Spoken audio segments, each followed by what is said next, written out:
So I was having a quick look on the news column on Bridge Base, and I was quickly looking at this article here. Conventions, how many are too many, by Larry Cohen. So Larry Cohen is a well-known bridge writer and teacher. He's got his own website, which has got quite a few conventions on, and it's quite interesting actually because he basically says he's not into conventions. So he's kind of I don't know if he's just writing a book on the Big Four. So he's going to write, maybe he's going to write a book on the Big Four conventions. Blackwood, Jacoby transfers, negative doubles, and Stamen need to be understood inside and out, but there are many conventions that should be avoided. To succeed at bridge, you need to be good at logic and concentration. Yep. Avoid dumb mistakes is the key to success. My estimate is that players make mistakes and new complicated conventions more often than they use them properly. They don't know if the convention is on by a passed hand or when their opponents interfere, so in competition. They haven't discussed all the variations and follow-ups. Yeah, it's very tricky. It's a difficult game, isn't it? So I would agree with him that it's better to know the conventions really well, and that's kind of why I study. I try to make sure that I know the conventions that I play really well. I don't like sort of saying to somebody, "Oh, let's play multi-landy" or something like that, because they'll play it a different way from I play it. So if I haven't discussed a system, then I don't really want to play it with somebody if it's a new system, unless we're playing it the right way, the same way, should I say. So my friend and colleague Barbara Seagram wrote a very successful book. I think this is actually one of the most successful bridge books, actually, and I looked at it about a couple of months ago. 25 conventions you should know. And he says that's about 15 or 20 too many. Okay, and I think this book was written with Mark Smith, the English bridge writer and teacher, and is also on. He's in charge of the Bidders Challenge as well. I think he puts those kind of things together. So for my convention book, I'm going to focus on the Big Four named above. About the author, and it says choose your four favorite conventions from 25 bridge conventions you should know. So I have had a look at this book, like I said a couple of months ago, and I didn't like it at all. It was really thin. Okay, it doesn't discuss the conventions in enough detail. Pretty much as Larry Cohen has pointed out, that when people use conventions, they don't know whether they're on or not in competition and things like that. So, and just like this book, it doesn't really take it as far as it could. That's why I think you're better fully learning a system or not using it at all. So a lot of people think I'm kind of a systems guy, and I'm not really. I'm into systems if you fully use it, and it's in general more beneficial. It has more ups and downs. And that's the only reason why you should use a system. You've got more benefits. The positives outweigh the negatives, in short. So anyway, let's have a look. Choose your four favorite. I'm not going to choose four, but I'll just sort of go over them. So Stamen is an absolute must, okay. Takeout doubles, yeah. Takeout doubles are a great bid. You open let's say they open a heart and you've got four spades, four diamonds and four clubs. Well, if you've got an opening hand and you've got a singleton in their suit and four cards in all the others, then a takeout double is a fantastic bid, because straight away you've shown you've got an opening hand and you've got tolerance for all the other three suits. It's a great bid, the takeout double, in that situation. Weak two bids, yep, good, I like them.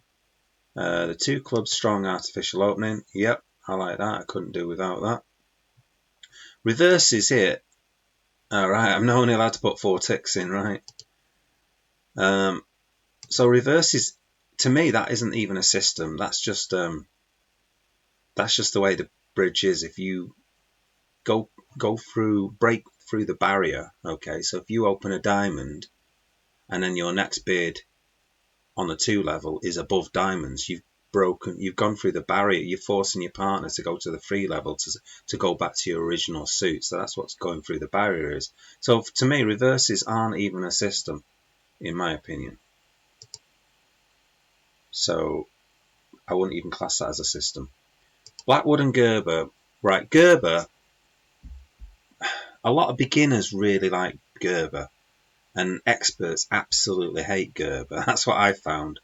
I only use Gerber after 1-no trump. So 1-no trump 4 clubs is the only time it exists. So basically, I never use Gerber. I can't remember the last time I used Gerber. It's probably 25 years ago. Yeah, I cannot remember the last time I used Gerber. Blackwood, obviously, I don't use Blackwood because I play Roman keycard Blackwood. And I don't see the point in Blackwood, really. It doesn't give enough information. You're better off blasting. Okay, it's very rare that you can use Blackwood to any. It's very rare that you're going to come across many hands that Blackwood is going to be useful, I think. So I don't like Blackwood, really. You might as well just blast away. Negative doubles. Again, I like negative doubles. So you bid a diamond, you bid a spade, and then you double to show the other two suits, or mainly the other major. So that's good. Jacoby and Texas transfers. Texas transfers I don't really use. It's like there to the 4 level, 1-no trump, 4 diamonds to show hearts, and bid 4 hearts to show spades and things like that. Jacoby transfers, so the 2 levels, so I just call them transfers. They're obviously good. Jacoby 2-no trumps is a suit major raise, so yeah, I like that system. I also like the I don't know if it's a Swedish system, but I like playing. The thing about Jacoby, you might have an auction, and this tends to happen with robots. They play it a bloody funny way, in my opinion. So you open a spade and you bid 2-no trumps, and very often the robots will bid 4 spades with, say, a good 14 count, and they just shouldn't do that. So they tend to do that with like a 14 count and just say, oh, this is a weak hand, I've got 14 points. But in that 14 points, they might have ace, king, okay? Really good values, okay? Not quacks, not queens and jacks. And they'll just bid 4 spades. So that's just probably a robot area there. But so I do like Jacoby. There's different kind of ways of playing it. Splinter bids, I absolutely love splinter bids. I think they're great. They're so descriptive, and you can find slams with much fewer points using splinter bids, and it also describes your hand as well. You've got shortage in one suit. You've also should have, in general, unless you've already shown a weak hand, to have values in the other suits as well. So it kind of you're showing values in 2 other suits as well. So if you agree hearts and you're splintering clubs, you're generally showing values in diamonds and spades as well when you make a splinter bid. So it's a little bit like a double. You're showing values in 2 suits and shortage in 1. So in 1 bid, you've got information about 4 suits. You've got support for partners bid. You've got shortage in 1 suit, and you've also got values in the other 2 suits in general. So in 1 bid, you've shown 4 things. It's incredible. Q-bid raises.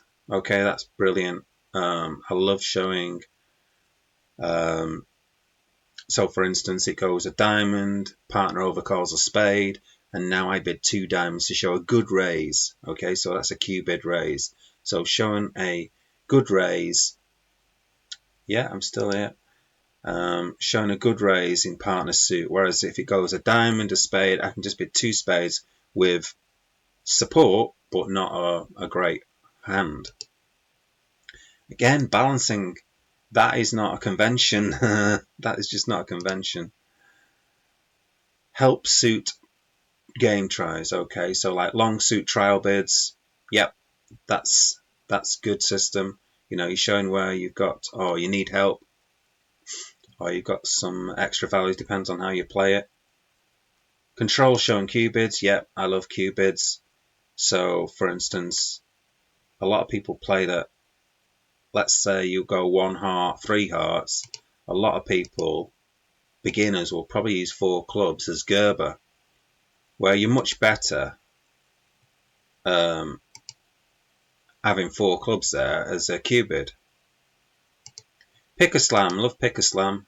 Got a funny story actually. I was playing with Rona Goldenfield once, and I bid 5 no trumps in order to choose between diamonds and hearts, and she thought I was playing it kind of old school way, and she ended up bidding 7 hearts. It went 5 no trumps, and she just bid 7 hearts, and went one off. That was funny. It's funny actually that if the other person was on lead, I would have actually made 7 hearts because they had to lead the race. So yeah, well, they had to lead that suit that they had the ace in, let's put it like that. Michael's Cupid, that's great. A good way of showing 2 suited hands. Lebensal, yep, I love Lebensal. Great system to show weak hands. You know, otherwise you're just guessing whether partner's got a good hand or not. Landed 2 clubs over an opponent's 1 no trumps. Yep, showing the majors after opponents open a no trump. Great system. Reverse draw it. This is an interesting one. So he's actually called it reverse draw on here. Okay, and that is the name of the system, reverse draw, that most people know, and they use in that manner. Originally, the person who invented drawery, they basically invented it the wrong way round. Okay, so, but everyone calls it drawery when they mean reverse drawery. So, yeah, quite funny. Roman keycard Blackwood, yep. But it's not critical. I'd say Roman keycard Blackwood isn't critical. I remember playing in a tournament once, quite a big tournament in Scotland, and we played over 100 hands, and we didn't use Roman keycard once in over 100 hands. Although, in fairness, my partner should have used it once. So it's not that big a deal to know it or not. But I think it's a good system. Yeah, definitely. It can make the difference between finding 7 or 6 sometimes. That's where it can be really good. Because I think it's almost impossible to bid 7 if you're not playing Roman keycard. Almost impossible. 4th suit forcing's another great system. It's a good to agree to bid that and then agree a suit, and then you're saying to partner, I'm actually interested in slamming the suit by going through 4th suit forcing, and also use 4th suit forcing to find no trump contracts and get the other person to play it out. New minor forcing, I don't like. Okay, I prefer to play 2-way check back, so not bothered about that. That can go in the bin for me. August responses, that's another system that can go in the bin for me. I prefer playing natural, although actually I think there are better systems which I haven't really got involved with. So this is over a week 2. You respond 2 no trumps and you have this August responses. I don't like them. I remember sitting in a pub once with my former partner Diana, rest in peace, and she gave me about 20 hands to go through using August, and I just played natural responses, and we got to all the right contracts using natural. So why bother using August when I could use natural responses to get to all the right contracts, and quite often sometimes better contracts than playing August? So you might as well play natural rather than August, because it's less to remember. Okay, so responsive doubles, yep, useful. Lead directing doubles, yep, also good. So what have I got there? Yeah, I've probably got about 20 of them that I think I would agree that you should know about 20 of them.